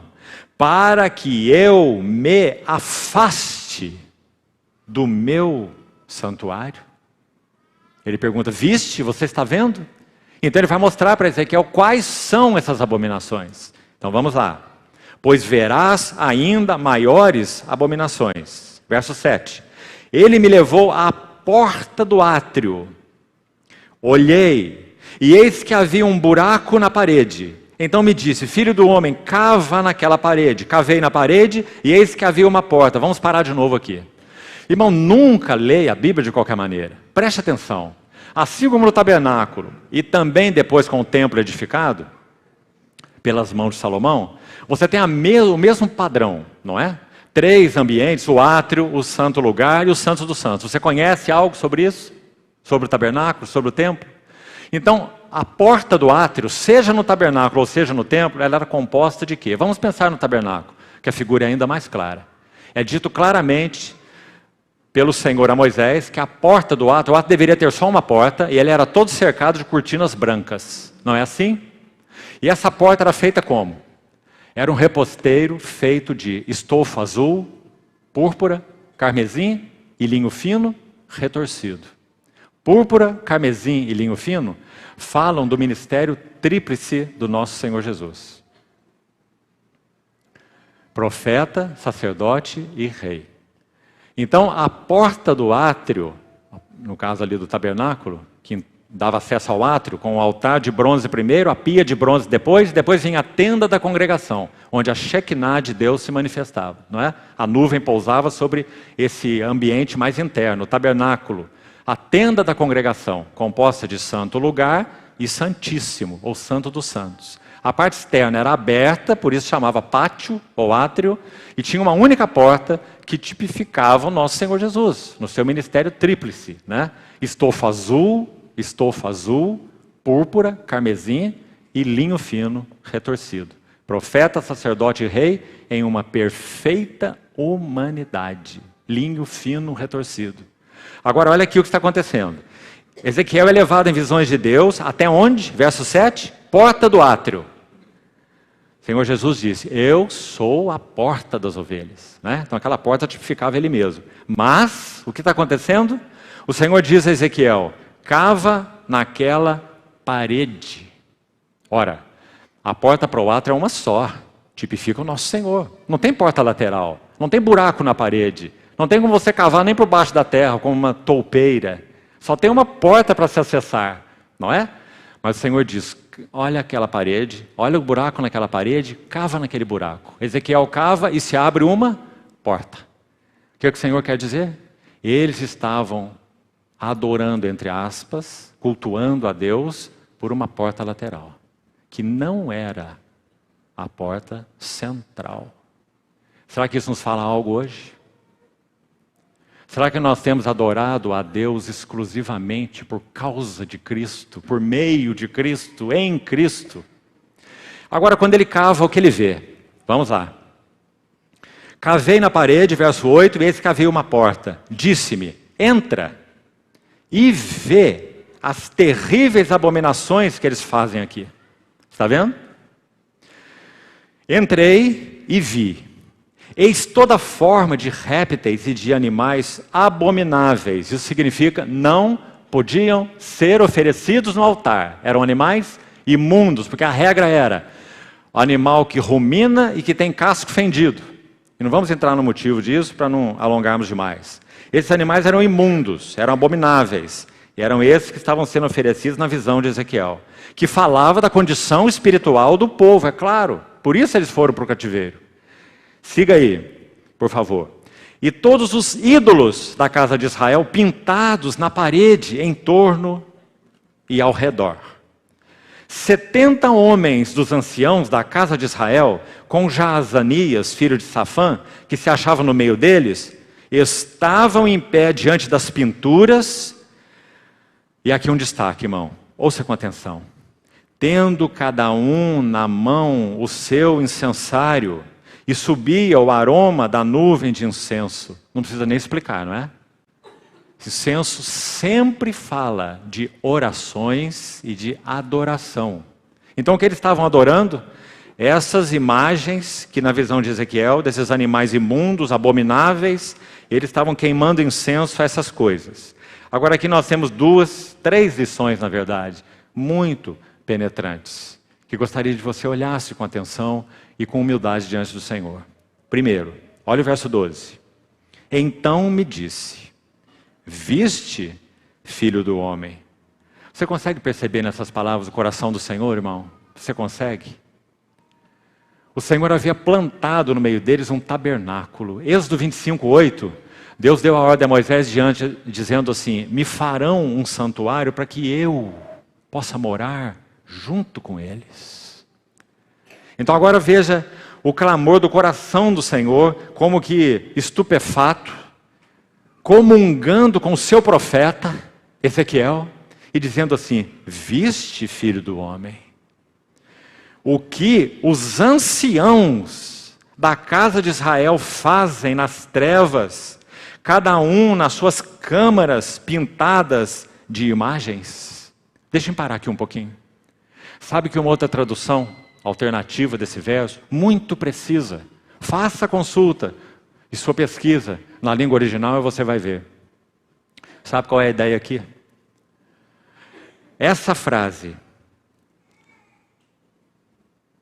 câmaras, olha de novo, final do verso 12. Cada um nas suas câmaras pintadas de imagens. O sentido é, nas câmaras da sua própria imaginação. Um outro sentido, viste, filho do homem, o que esses homens fazem nas câmaras das suas fantasias. Meus irmãos, será que especialmente nós, como anciãos na casa de Deus, temos tido as câmaras do nosso coração purificadas? Será que as câmaras do nosso coração têm sido ocupadas por fantasias? Sejam essas fantasias quais forem. Será? O que a palavra do Senhor Ezequiel foi: o que esses anciãos fazem nas trevas, nas câmaras das suas fantasias.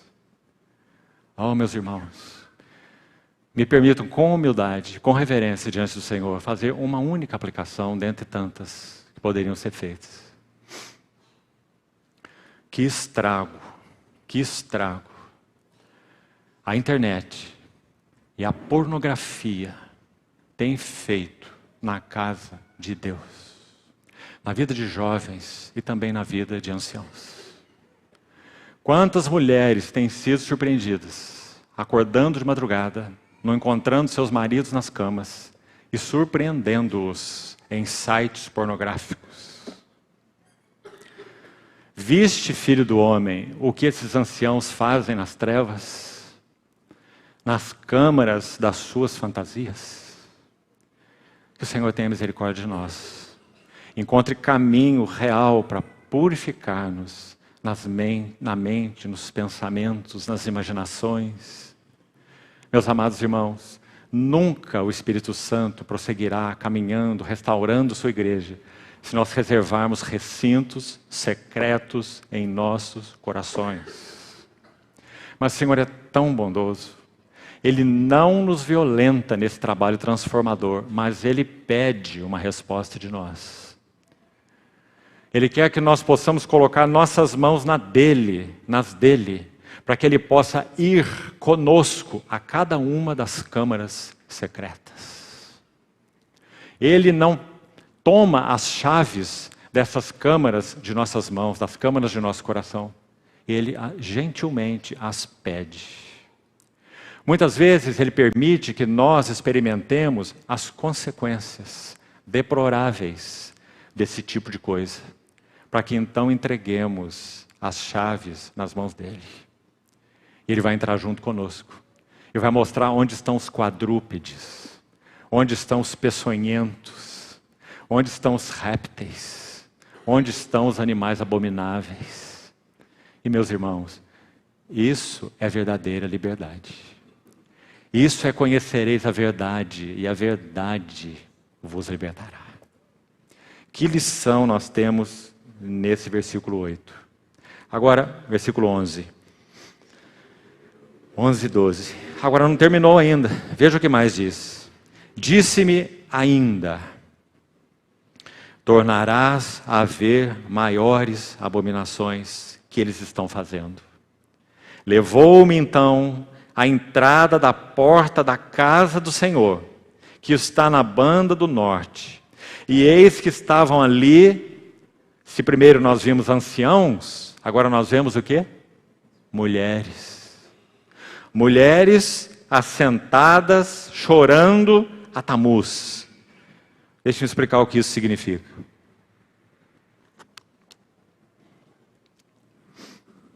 Tamuz foi o nome dado a um deus da mitologia suméria.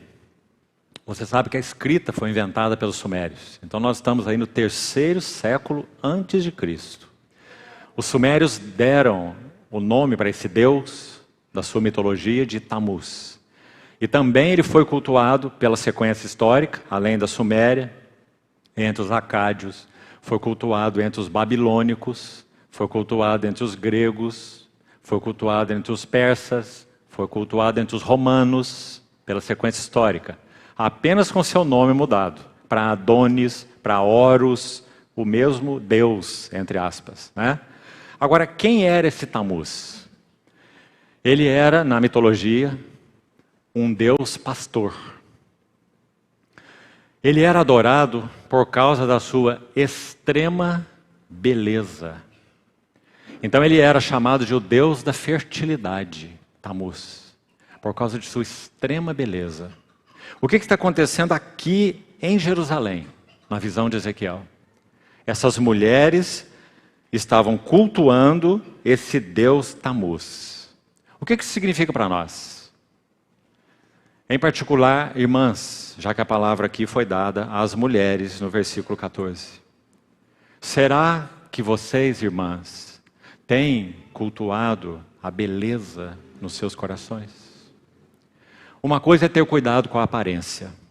Uma coisa é ter cuidado com o físico.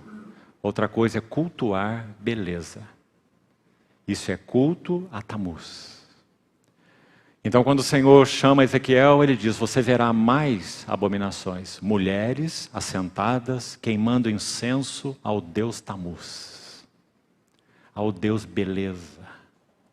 Que o Senhor nos ajude nisso também, meus amados irmãos. Ainda que o homem exterior se corrompa. Esse é o caminho para todos nós, até que o Senhor venha, ou nos tome para Ele. O homem interior se renova de dia em dia. Não cultuemos Tammuz, porque Tammuz nos jogará, ao final, na lata de lixo. Porque esse é o caminho inexorável dessa carcaça que se chama corpo. Tem mais uma coisa, a terceira. Verso 15. Disse-me, vês isto, filho do homem? Você vê como nosso Deus demonstra admiração? Você vê? Como que é um assombro? Vês isto, filho do homem? Verás ainda abominações maiores do que essa. Maior do que a dos anciãos, maior do que a das mulheres. Verso 16. Levou-me para o átrio de dentro. Preste atenção. Você vê que ali eles estavam na porta, né? Então agora se aprofunda mais. Agora, na visão de Ezequiel, ele foi levado para o átrio de dentro da casa do Senhor. E eis que estavam à entrada do templo do Senhor, entre o pórtico e o altar. Veja bem, já está dentro do átrio, entre a porta e o altar de bronze, cerca de 25 homens, de costas para o templo do Senhor. Por quê? Com seus rostos voltados para o oriente, eles adoravam o sol, virados para o oriente. Aliás, nessa mesma mitologia que citamos, é dito que esse Tammuz era adorado como Deus Sol, além do que falamos. Deus da fertilidade, a sua extrema beleza, ele era adorado como Deus Sol. 25 homens de costas para o templo do Senhor e de frente, adorando o sol. Então, 3 lições profundas que o Senhor nos ajude a compreender os princípios espirituais delas. Agora vamos para o capítulo 9, já estamos terminando. Mais alguns minutos apenas. Capítulo 9, verso 3. A glória vai continuar o seu caminho de retirada. É dito assim no verso 3. A glória de Deus, do Deus de Israel, se levantou do querubim sobre o qual estava, indo até a entrada da casa. Se levantou do querubim, que significa isso? Lá do ambiente mais interno, lá do Santo dos Santos. E foi para a entrada da casa. E o Senhor clamou ao homem vestido de linho, que tinha o estojo de escrevedor à cintura, e lhe disse: passa pelo meio da cidade, pelo meio de Jerusalém, e marca. Ouça bem, irmão e irmã. Marca com sinal a testa dos homens que suspiram e gemem por causa de todas as abominações que se cometem no meio dela. Que o Senhor, pela sua graça, nos inclua entre estes, que suspiram e gemem por causa de todas as abominações. Mas há mais aqui. Verso 5 diz: aos outros disse, ouvindo eu, passai pela cidade após eles, sem que os vossos olhos poupem, e sem que vos compadeçais, matai. Escute bem, verso 6. Matai a velhos, moços, virgens, crianças, mulheres, até exterminá-los. Assim que Ezequiel, isso que ocorreu na visão de Ezequiel. Mas a todo homem que tiver o sinal, não vos chegueis. E aqui um princípio espiritual. Começai pelo meu santuário. Sempre será assim. 1 Pedro 4,17 diz assim: a hora ou a ocasião de começar o juízo pela casa de Deus é chegado. E ele vai dizer: ora, se há de vir por nós, o que será daqueles que nem obedecem o Evangelho de Deus? Porque o juízo há de começar pela casa de Deus. E aqui você tem esse princípio, não é linda a palavra de Deus? O mesmo que Pedro disse, Ezequiel está dizendo: começai pelo meu santuário. Então começaram pelos anciãos. Ah, meus irmãos, se os anciãos na casa de Deus não forem motivos de inspiração espiritual para os mais novos, eles não servem para nada. Eles só são velhos, velhos e mais nada. Que o Senhor, por sua graça, conceda aos anciãos na casa de Deus que sejam inspiração na sua vida pura, na sua vida santa, no seu amor ao Senhor, na sua devoção, no seu coração ardente por Cristo, por seus interesses, por sua palavra. Do contrário, não servimos para mais nada. Somos só velhos. Começai pelo meu santuário. Então começaram pelos anciãos que estavam diante da casa. Até aí. Vamos para o capítulo 10. Capítulo 10, verso 18. Você viu que a glória saiu do querubim e foi para a entrada da casa. Não perca isso. Capítulo 9, verso 3, que nós já lemos. Agora veja o capítulo 10, verso 18. Então saiu a glória do Senhor da entrada da casa e parou sobre os querubins. Então primeiro saiu do querubim, foi para a entrada da casa, depois saiu da entrada da casa, foi para os querubins. Você vai ver que esses querubins aí já estão entre o céu e a terra. Assim foi que Ezequiel descreveu lá nos capítulos anteriores. Então a glória dá mais um passo para onde? Você está vendo para onde a glória está indo? Ela está indo para o seu lugar de origem. Ela está indo para lá, para os céus. Mas o desejo do Senhor é que sua glória estivesse na terra. O seu testemunho na terra. Mas a glória tem que se retirar por causa dos anciãos, por causa das mulheres, por causa daqueles homens, por causa de toda essa degradação. Então, saiu a glória do Senhor da entrada da casa e parou sobre os querubins. Os querubins levantaram suas asas e se elevaram da terra à minha vista. Quando saíram acompanhados pelas rodas, pararam à entrada da porta oriental da casa do Senhor. E a glória do Senhor, Deus de Israel, estava no alto, olha aí, sobre eles. Você está vendo? Um passo a mais na retirada. E, finalmente, olha o capítulo 11, verso 23. A glória do Senhor subiu do meio da cidade e se pôs sobre o monte que está ao oriente da cidade.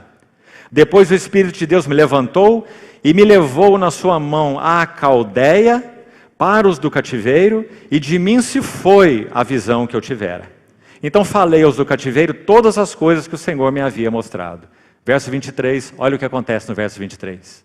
Então o caminho da glória, do querubim, para a entrada da casa, para os querubins, para o alto e finalmente para o monte que está ao oriente da cidade. Agora, irmão, o que há de tão lindo aqui? Qual é o monte que está ao oriente da cidade? É o Monte das Oliveiras. Quem já pôde fazer a visita a Israel, se não, faça a visita a um Atlas, você vai ver da mesma maneira. Você vai ver que o monte do templo, o monte Calvário, o monte do templo, Moriá, onde o templo está edificado. Imediatamente depois do templo você tem um vale profundo. E aí você tem o Ribeiro Cedron, tão famoso na Bíblia. E depois do Ribeiro Cedron, que está no fundo do vale, imediatamente você sobe de novo uma ladeira. E esse é o Monte das Oliveiras. Monte Calvário, ou Monte Moriá, Ribeiro Cedron e Monte das Oliveiras, ao oriente do Monte do Templo. Então, quando a glória sobe para o monte que está ao oriente da cidade, ela está no Monte das Oliveiras. O que isso te fala? Senhor Jesus, a glória, o resplendor da glória de Deus. Quando ele se colocou no Monte das Oliveiras e olhou para o Monte do Templo, Jerusalém, o que ele disse? Jerusalém, Jerusalém, que matas os profetas. e apedrejas a todos os que te foram enviados. Ezequiel foi um deles. Quantas vezes eu quis. É uma frase tão linda. Ele quis e ele sempre quer. Quantas vezes eu quis reunir os teus filhos, como uma galinha reúne os seus pintinhos debaixo das suas asas. É uma das cenas mais bonitas que podemos ver no campo. A tempestade se armando e os pintinhos correndo para debaixo da asa da galinha. E o nosso Senhor Jesus se comparando a essa galinha. Reunir os teus filhos como um pintinho, como uma galinha, reúne os pintinhos. Mas vós não quisestes. Eis que a vossa casa. No início do seu ministério, ele diz, a casa do meu pai será chamada casa de oração. Mas no final do seu ministério, ele diz, vossa casa. Porque ele estava de fora. Ele encontrou morada em Betânia, mas não em Jerusalém. Ele iria para Jerusalém para ser crucificado, rejeitado, cuspido, esbofeteado, porque ele não tinha morada ali. Vossa casa vos ficará deserta, até aquele dia que venhais a dizer, bendito que vem em nome do Senhor. Sim, a casa de Israel dirá, surpresa, quando esse rei se revelar glorioso a ela nos últimos dias. Então aí está o caminho da glória do Senhor se retirando. Agora, para concluir, irmão, vou traçar só um caminho para você fazer o seu estudo. Já abusei bastante do tempo dos irmãos. Ezequiel ainda, capítulo 40, apenas traçar uma linha para os irmãos fazerem seus próprios estudos. Capítulo 40 do livro de Ezequiel, a glória está retornando. Então é dito assim, capítulo 40, versos 2 e 3. Em visões de Deus, me levou à terra de Israel e me pôs sobre um monte muito alto. Sobre este havia um como edifício de cidade para a banda do sul. Ele me levou para lá e eis um homem, preste atenção, cuja aparência era como a do bronze, que na Bíblia fala de pecado. E bronze polido fala de purificação. O altar do holocausto era um altar de bronze, onde aquelas ofertas eram oferecidas. E o bronze polido, como os pés do nosso Senhor, na visão de João, em Apocalipse 1, bronze refinado na fornalha, fala de purificação dos pecados. Então, me levou para lá, e esse homem, cuja aparência era do bronze, estava de pé na porta, e tinha na mão um cordel de linho, e uma cana de medir. Aí está o segredo. Logo no capítulo 40, que abre o assunto da glória de Deus retornando para o seu templo, na visão de Ezequiel. E qual é o segredo para essa glória retornar? O homem com a aparência de bronze, com um cordel de linho e com uma cana de medir. Então o que começa a acontecer aqui? Se você ler os versículos seguintes, 5, 6, 8, 11, 13, 14, 19, por aí vai, você vai ver reiteradas vezes a palavra e mediu, e mediu, e mediu, mediu, mediu, mediu, porque esse homem foi enviado para medir. E finalmente, vá ao capítulo 41. Então me levou ao templo e mediu os pilares. E de novo, mediu e mediu. Verso 13 do capítulo 41. Assim mediu o templo. Vamos para o capítulo 42, verso 15. Acabando ele de medir o templo interior, ele me fez sair pela porta que olha para o oriente e mediu em redor. Então, verso 16 em diante. Mediu, mediu, mediu. Está vendo aí? 16, 17, 18. Olha o verso 20. Mediu pelas 4 bandas e havia um muro ao redor de 500 canas de comprimento e 500 de largura para fazer separação entre o santo e o profano. Esse é o sentido de medir. Nunca faça uma interpretação forçada das Escrituras. Mateus 7, nosso Senhor Jesus explica o que é medir. Ele diz assim, não julgueis para que não sejais julgados. Com a vara, ou com o critério, ou com a medida com que medirdes, também sereis medidos. Não é? Então, esse medir na Bíblia sempre fala de julgamento. Sempre. Não julgueis, para que não sejais julgados, porque com o critério com que medirdes, serei medidos. Então o que é medir na Bíblia? É julgar. Agora, irmão, a beleza desse medir, que significa julgar, é que, mais aqui um princípio espiritual, mais um para você meditar. O medir é que determina o fluir. Onde você vê isso? Vá comigo, por favor, no capítulo 47. Vamos dar um salto aqui, por causa do nosso tempo. Capítulo 47 está concluindo a visão da glória de Deus no seu templo, na visão de Ezequiel. Então, capítulo 47, creio que você conhece, a visão das águas purificadoras. Depois disso, me fez voltar à entrada do templo, e eis que saíam águas debaixo do limiar do templo, para o oriente, porque a face da casa dava para o oriente, e as águas vinham debaixo da banda direita da casa, da banda do sul do altar.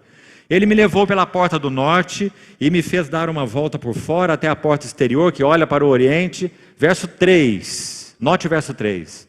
Saiu aquele homem. Quem é o homem?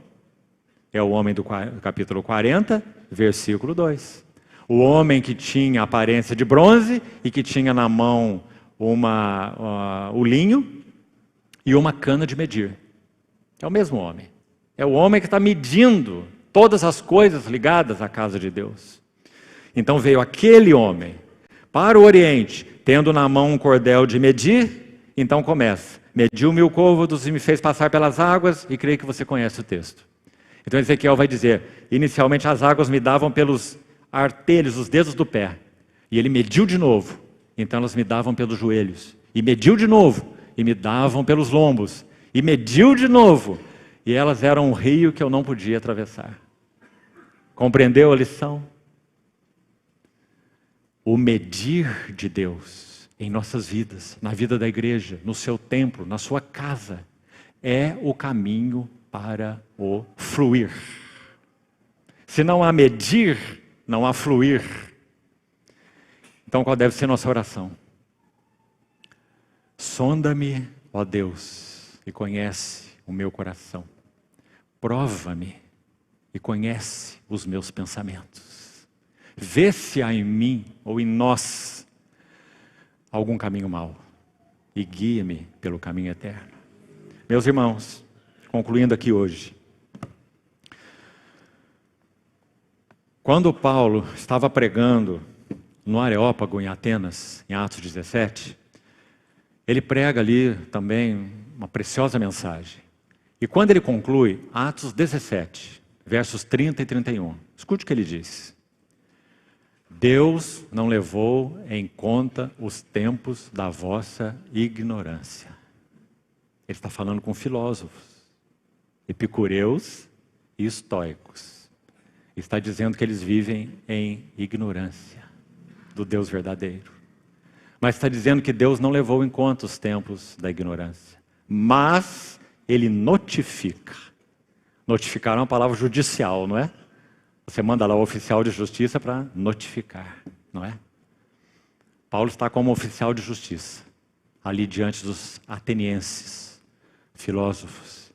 Ele notifica a todos os homens que se arrependam. Porque ele já determinou um dia em que ele julgará, olha o medir aí, ele julgará vivos e mortos. Mas julgará como? Por meio de um varão que ele destinou e acreditou diante de todos, ressuscitando dentre os mortos. Sabe qual é a lição, irmão? Primeiro, vá fazer sua pesquisa. A preposição grega ali é em. A primeira tradução para esse en no grego, transliterado, é claro, é em português. Em. Nossa mesma preposição, em. Ela aparece 2 vezes nesse versículo. Então vamos lê-lo assim. Ela também significa por meio de, como o tradutor fez aí, pelo menos na versão revista atualizada. Mas olhe o texto original. E você vai ver que o versículo está assim.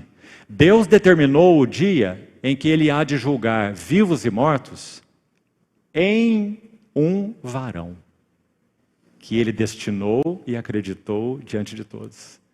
Deus vai julgar vivos e mortos em um varão. O que isso significa para você? Significa que Cristo é o varão medida de Deus.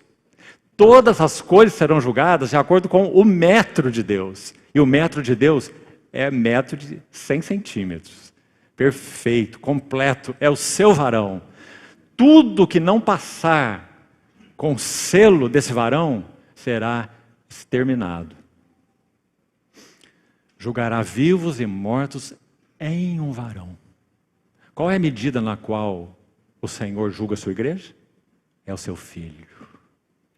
Por isso o propósito de Deus é que sejamos conformados à sua própria imagem, pelo Espírito do Senhor, contemplando, ainda que por espelho, a glória do Senhor. Então guarde isso finalmente no seu coração. Não se meça por nenhum outro irmão. Não faça competição, não faça comparação. Cristo é o varão medida de Deus. E é nele que Deus nos mede. E meus amados irmãos, que maravilha saber que mora dentro de nós o Espírito de Cristo, que glorifica a Cristo, que apresenta a Cristo, que revela a Cristo, para que aplique a medida de Cristo a tudo que há em nós. Pensamentos, desejos, emoções, não tenha medo. Apresente tudo para Cristo. Aceite as mãos dele, que são estendidas para tomar as suas, para entrar nas recâmaras do teu coração. Não fuja de Cristo com esses objetos estranhos. Fuja para Cristo, para que ele possa te limpar, te purificar, exterminá-los, te curar, te libertar, segundo a medida do varão perfeito. Não foi isso que Paulo quis dizer em Efésios 4? Até que todos cheguemos à unidade da fé e do pleno conhecimento do Filho de Deus, a perfeita varonilidade e o que mais? A medida da estatura completa da plenitude de Cristo. Graças a Deus. É assim que nós estamos sendo medidos. É assim que vai prosseguir até o dia de Cristo, graças a Deus. A medida que é feita sobre a igreja não é para afastar a igreja do seu Senhor, não é para condenar a igreja já passou da morte para a vida. A igreja é medida para que ela tenha o caráter do varão medida de Deus. Então talvez a palavra-chave do livro de Ezequiel, sim, seja medir. Para que a glória de Deus retorne à sua casa. O homem com semelhança de bronze. Aquele mesmo que João viu no Apocalipse. Aquele que mediu as 7 igrejas. Quem sabe outro dia, à frente, estudaremos um pouco disso. Mediu uma a uma. Porque seus pés são semelhantes a bronze polido. E mede segundo uma medida perfeita. Para que então elas pudessem ter a semelhança do seu Senhor. Para isso fomos chamados. Esses são os vasos que Deus busca. Irmãos e irmãs são convocados para se apresentarem, para na medida de Deus serem vasos segundo a capacidade de cada um, para a glória do nome e do testemunho do Senhor. Que seja assim conosco, irmãos. Vamos orar.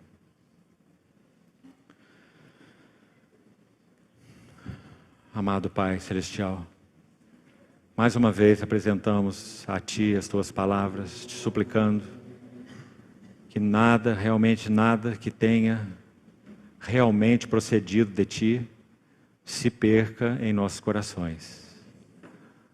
Por Tua graça, guarda em nós o que o Senhor quis nos falar nessa noite. E mais que isso, Senhor, que Tua palavra seja operante nos nossos corações. Dispõe-nos com tudo que temos e somos a nos apresentarmos no Teu altar, para que o Senhor nos meça medida após medida e nos conforme à gloriosa imagem do Teu Filho, para que a Tua glória não se afaste do Teu santuário, mas a Tua glória retorne à Tua casa nesses dias de tantas trevas. Dispõe-te, resplandece, porque vem a Tua luz e a glória de Deus nasce sobre Ti. Que seja essa a nossa realidade, Senhor, por Tua misericórdia e por Tua fidelidade. Assim oramos, no precioso nome do nosso Senhor Jesus. Amém.